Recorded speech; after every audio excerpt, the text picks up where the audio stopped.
ainda não tenho um contrato de trabalho. Me notificaram e me deram um prazo de 10 dias para apresentar o contrato. Se você já tem um agendamento, você tem que se apresentar nele. Com contrato ou sem contrato, você tem que ir. No dia, pode acontecer exatamente como aconteceu com esse inscrito aqui. Pode ser que seja exigido que você apresente o que ficou faltando em algum tempo, em 10, 15 dias, vão abrir uma exigência e você deve levar esse documento, ou não. Ou fala assim, ó, sinto muito, não tem jeito, é você que tem que pedir. Você vai falar, olha, eu queria ir, ver se tem como a gente reagendar para que eu venha aqui mais à frente, né? Se estiver dentro dos seus 120 dias, pedir para estender. E se o agendamento é para depois, então tá válido ainda dentro desse período. Mas ainda se não tivesse dentro, você teria direito, né, a estender por mais 60 dias, no caso do visto de procura de trabalho. Então, por isso você poderia pedir esse reagendamento. Raramente eles fazem, eles vão falar, então você tem que ir embora para sua casa e ligar de novo para agendar. Então você tem que conseguir esse documento. Se você não consegue, infelizmente, para você conseguir fazer esse novo agendamento ou por telefone ou entrando no antigo portal do CEF, mesmo sendo AIMA, às vezes lá aparece alguma situação para você solicitar esse agendamento. Inclusive, existe uma outra forma também que pode surtir efeito,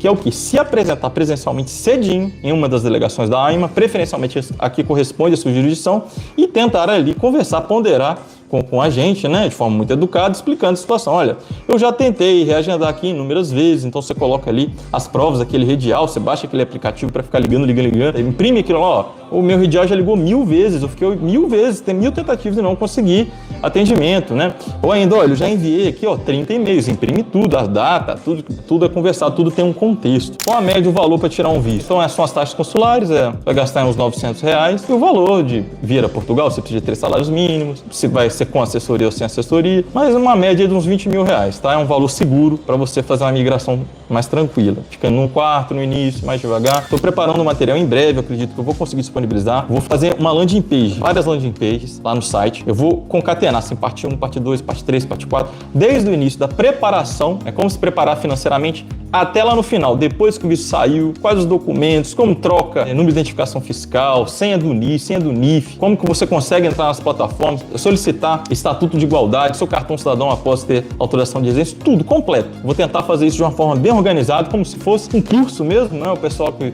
vende curso aí, só que de graça. Então vou disponibilizar isso em algum momento, uma tabela com tudo certinho, seguindo essa tabela e ver qual etapa você tá. Não, eu estava aqui, agora eu estou aqui. Todo mundo em interesse do visto de procura de trabalho. Mas quanto ao visto de trabalho? Onde a pessoa já tem um contrato de promessa de trabalho é diferente? Velocidade em tramitação e análise de visto, eu vejo que todos são muito parecidos. Muito similar o visto D7, o D2, o procura de trabalho. Esse tempo de tramitação, isso é meio que por levas. Já falei isso aqui, mas de uma forma bem resumida. Você envia o visto hoje, o seu colega envia daqui a 30 dias e o outro daqui a 60. Desde o dia que você enviou, ele enviou 60 dias depois de você, o dele demora 30 dias. E aí chega o dele, chega o seu outro coleguinha, chega o seu. O seu demorou 90, o outro demorou 60 e desse último demorou 30. Infelizmente é assim. Então é importante ter aí em mente que é assim que eles fazem, eles esperam juntar ali e fazem por levas. Agora, a diferença do visto de procura de trabalho para o visto de trabalho é basicamente ter o contrato. Além do contrato, você precisa ter comprovativo da existência dessa empresa, da capacidade dessa empresa de contratar. Isso é bom você enviar também, não está exatamente no checklist, mas são documentos que estão ali à parte e você deve colocar.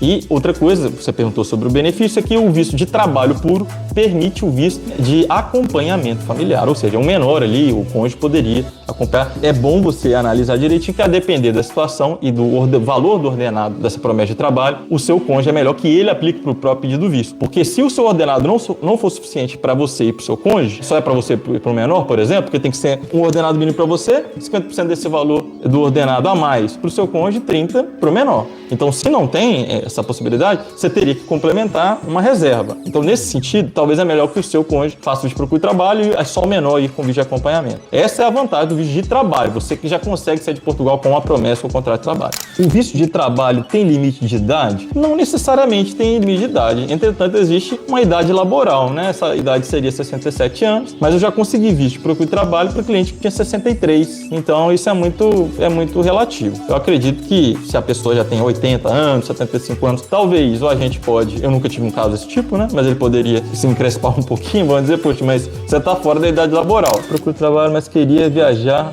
quando tivesse faltando um mês, antes de finalizar os 60 dias. É possível? Sim, pessoal. Depois da data inicial do seu visto, você pode sim chegar a entrar depois. Você não pode antes. mas você pode estar 30, 60, 90 dias depois da data inicial do seu visto. O único problema é que se é um visto de procura de trabalho, você vai precisar de um contrato de trabalho se você quer autorização de residência convencional. Agora, se você quer CPLP, você não precisa de nada disso. Você entrou, com visto válido, vai pagar o DUC e vai esperar a autorização de residência sair. Só isso, tá? Não precisa nem de trabalho, nem de nada, só de ter um número de NIF. Olha só, a gente teve um decreto regulamentar, número 001, de 2024, que trouxe várias alterações. Dentre elas, nós temos aí a novidade da desmaterialização dos processos de autorização de residência, incluindo o que hoje já está funcionando no dia de hoje, aqui a gente está gravando aqui, hoje é dia 4 de fevereiro, incluindo então a possibilidade do reagrupamento familiar de forma desmaterializada para aqueles que têm autorização de residência convencional e que tenha um membro na família entre 5 e 9 anos de idade. Então, se você se enquadra, você poderia pedir essa autorização de residência de forma desmaterializada pelo portal. E a promessa é que vários outros pedidos ainda vão acontecer dentro desse portal.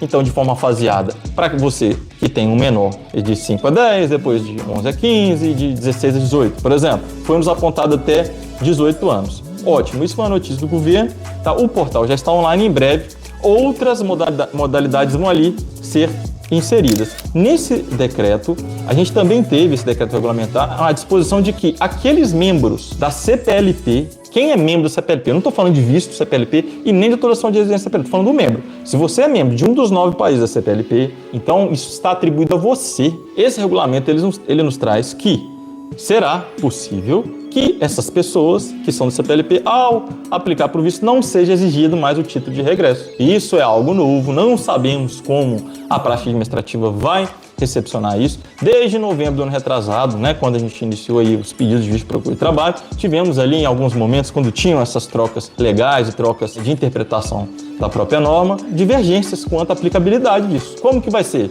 Vai pedir isso, vai pedir aquilo? Qual documento que eu tenho que levar? Então, pode ser que em breve não seja mais solicitado esse documento.